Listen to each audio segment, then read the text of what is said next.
Hello, and welcome to the Lucy Liu Show, the fueling station for your mind, business, and life.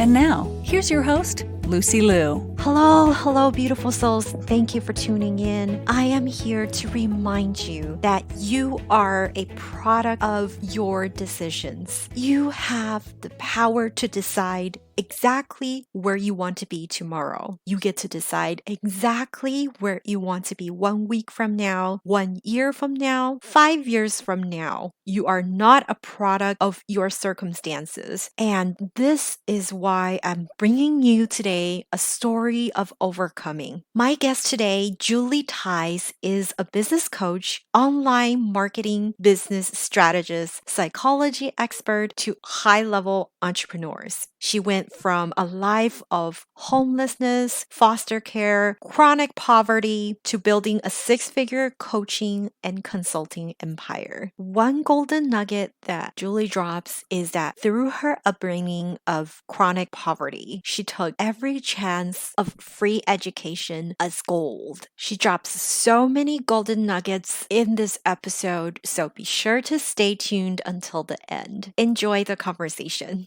Thank you so much for coming on the show, Jolie. Thank you so much for having me. Okay, so let's go way back to your early years.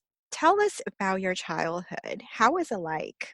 Yeah, so childhood was rough, to put a blanket statement word on it. It was a type of childhood that I don't think anyone should have to go through. It was lined with a lot of poverty, a lot of pain, a lot of abuse. I grew up with a single mom, and she definitely did her best, but at the same time it wasn't enough for us to ever get ahead. So there was times I was in foster care, there was times where I was homeless, there was many times I would go downstairs and the lights wouldn't turn on before school, or I'd have to find a friend's house that I could shower at because our hot water had been turned off for weeks. That's kind of what my small brain lived in from ages 1 to until I finally left the house at 18. So there was it was a lot of chaos, a lot of moments of, are we ever going to be stable? Is this ever going to level out? And in my case, it didn't. It didn't for 18 years plus until I got out of that house. And that's how poverty works. That's how it works for a lot of families and people who do suffer through it. It's a hard thing to break out of. And I really honor your courage to talk about your low points, right? To show the world the empowerment that you can get out of that. So what were some of the other low points in your life? Yeah, well, with poverty, just statistically, it comes with such high stress. So in the trailer parks that you're living, there's going to be a lot of abuse. There's going to be sexual, physical abuse, mental abuse. And then there's going to be that chaos, food scarcity, just really all of the unknowns that come with that. A lot of substance abuse that goes on with the adults that are living there, with the kids that are products of that. So it's, you have one thing, which is the poverty, the being homeless. That is one layer of it that creates trauma. But then you have all of these other layers that are really byproducts of poverty. That was what I experienced. That's what I lived in every single day. And then when you have a family that is living in poverty, then you get a lot of mental health issues too. So there was times where, although we weren't homeless, I would come home and wasn't allowed to stay at home and have nowhere to go. And then, like you said, thank you for the courage of speaking with it. It came with so much shame too for a long time. So I am happy to be here talking about it for anyone who has had a past story of pain, because it doesn't have to be shameful. You might feel that way, but it can really turn you into someone that is going to use it to help others and to lay a blueprint down for others. When did it start to get better? Not until right? Because that's a good point too. We're talking about these different layers. You get out, but you're not out. You still have all of this, and you work with mindset. I know a lot with your clients as well. So you get into it and you have a whole brain that has been wired for survival, that's been wired for there's never enough, it's been wired in neglect and pain. So even when I got out, quote unquote, when I was 18, put everything in the truck, drove up to the university that we have in our state. And I told them, like, I want to go to school. And they're like, you're not enrolled. You're not going to school. Like, how are you going to pay for it and everything? And I cried at the admissions office, cried. And then finally some lady helped me. She enrolled me. She got me financial aid. And 4 years later, I graduated with highest honors. But there was still, even while I was in college, it's like, how do I navigate that without money to pay for books?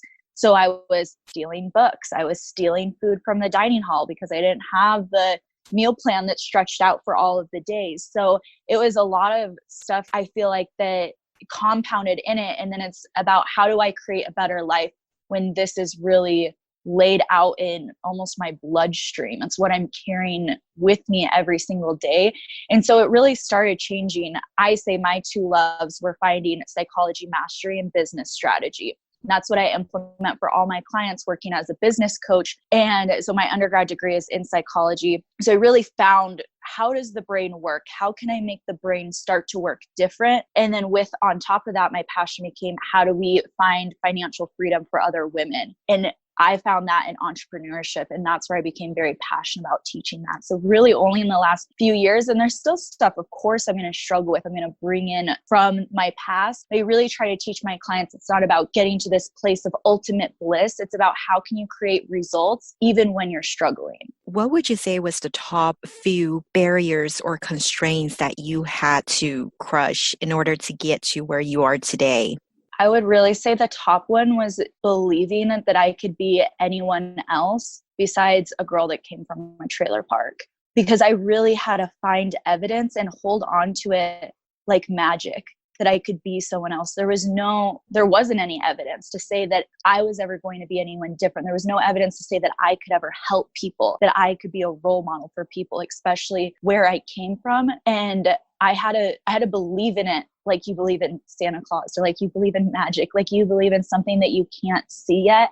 And I had to hold on to that. And even when everything wasn't working, I had to still hold on to the belief. Even when people said it wasn't going to work, to hold on to the belief that I was meant to do something more. Absolutely. And what other advice would you give someone who might be in the lows of life, or who feel they're not at the place where they want to be at?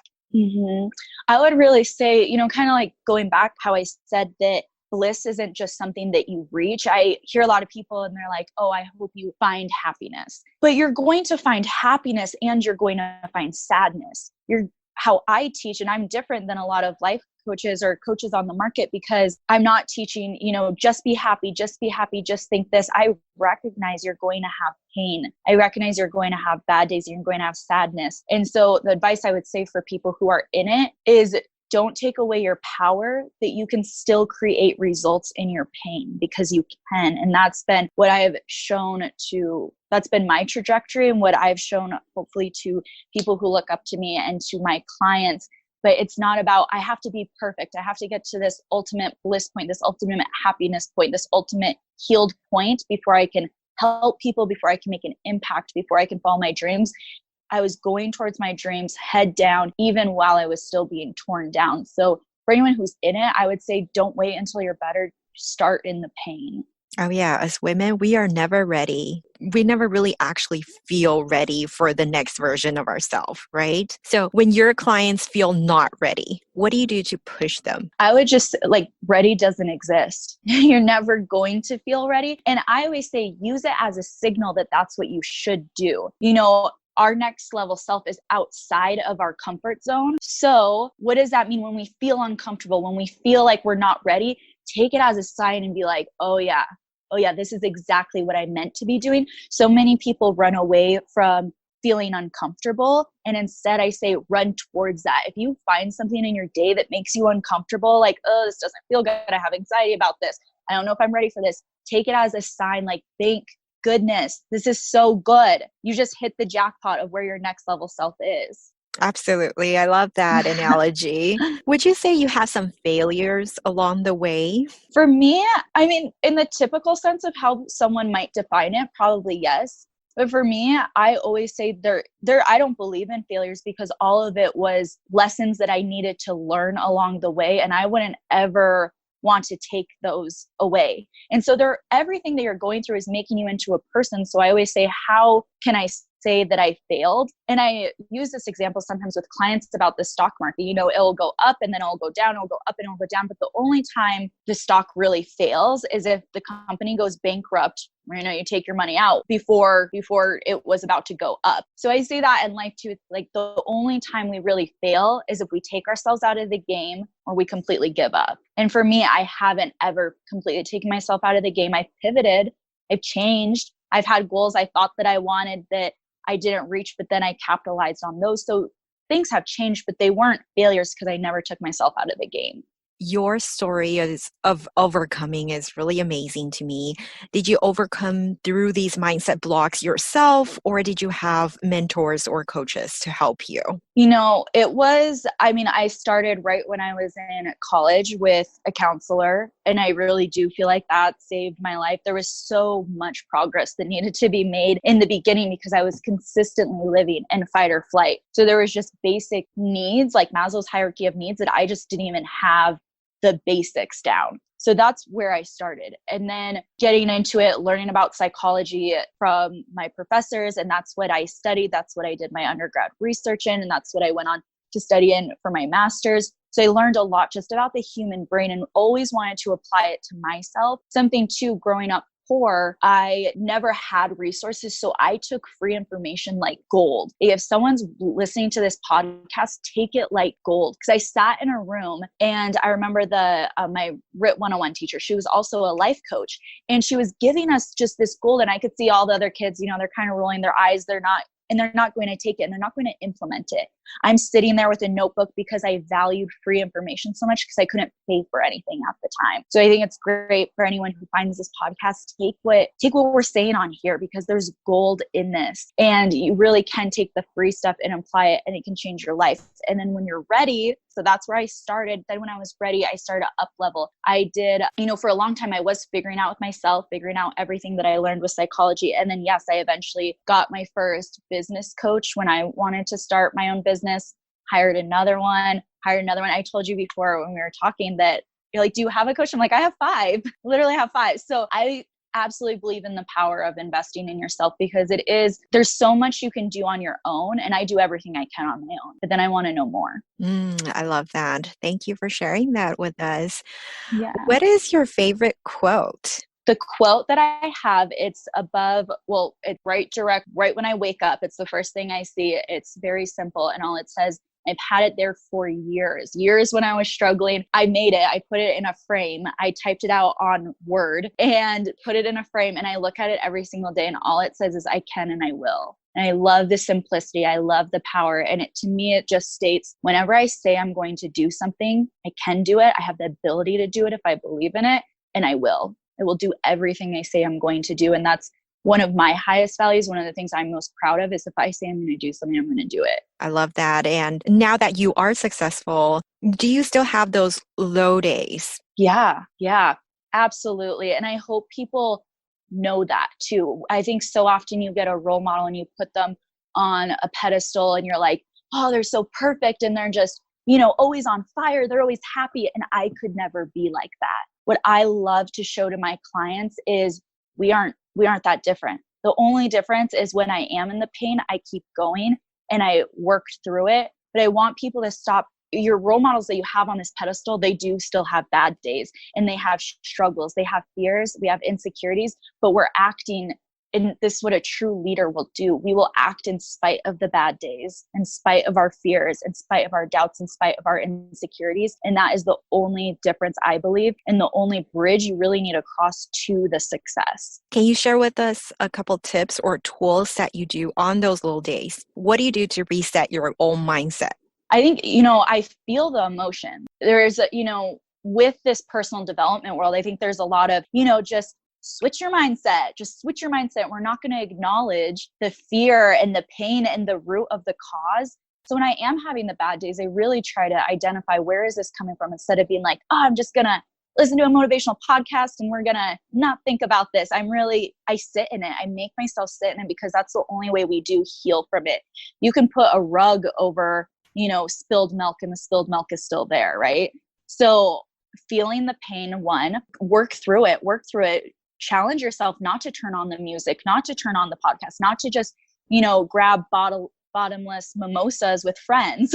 Really, challenge yourself to sit with it. And then when I just kind of have those negative thoughts, those are something that I always teach my clients. When I worked as a behavioral specialist, we did this with our kids we would give them a replacement behavior. They're doing a behavior we didn't like. Instead of saying, don't do that, we said, hey, instead of hitting yourself, why don't you hit this wall? And, or instead of hitting that wall, why don't you hit this like plush, soft wall? And, we gave them a replacement behavior instead of saying, don't do that, because that doesn't work. So I do that a lot with my negative thoughts. If I have them creep in, because we all do, and you will, when I have it creep in, instead of saying, don't think that way, I'm always like, let's think this instead. Don't think like, I suck at this, I'm going to fail. It's like, what if I thought instead, I'm still learning? What if I thought instead, I'm on my way? If I thought instead, the breakthrough is always around the corner.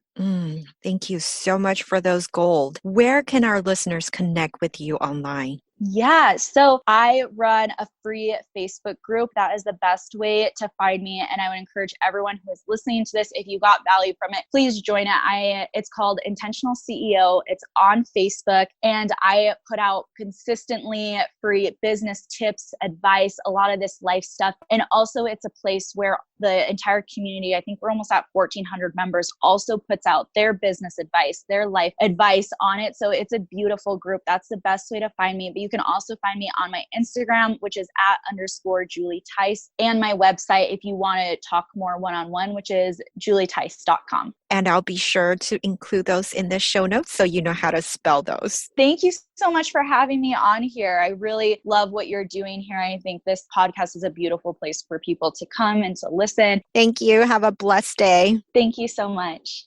To all the beautiful souls listening, thank you for joining me on this episode of The Lucy Liu Show. When I'm not podcasting, I am coaching high-achieving women in life transitions, getting unstuck, kissing overwhelm goodbye, and living a more joyful and fulfilled life through strategic goal setting and mindset transformation. It would mean the world to me if you subscribe, rate, or share this with a friend. And don't forget to join me for the next episode. Remember, there is always a way, and more blessings are coming your way.